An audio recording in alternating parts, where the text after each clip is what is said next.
Hey, greetings to you in the name of Jesus. Today I want to talk about this, the ministry of reconciliation and why it is very much important in our lives.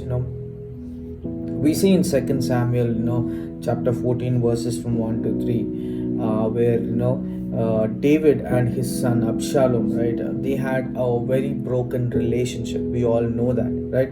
And for years, neither of them tried to make amends with each other, right?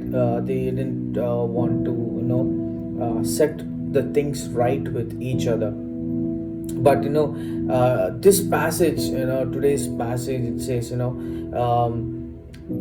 Joab, who perceived that the king's heart was drawn towards Absalom, decided to do something about it.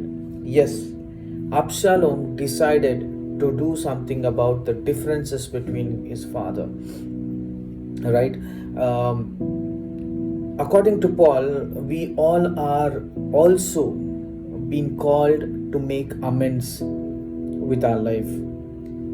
We are called to make things right? In 2 Corinthians chapter 5, Paul says, God, He reconciled us to Himself through Christ. So, if we are having any disagreements with any other person, if you are not okay with the thought process or thinking of the other persons, all we need to do is not to interject into their disagreements, but as ambassadors of Christ, we should forgive.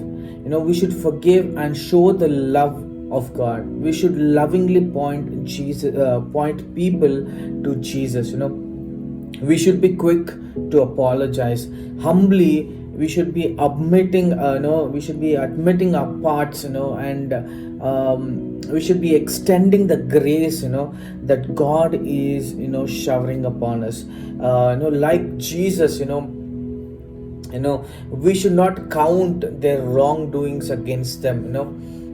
It's hard. I know it's hard to conceive this love toward the other person, but it's huge. God sent His only begotten Son because He loved us, right?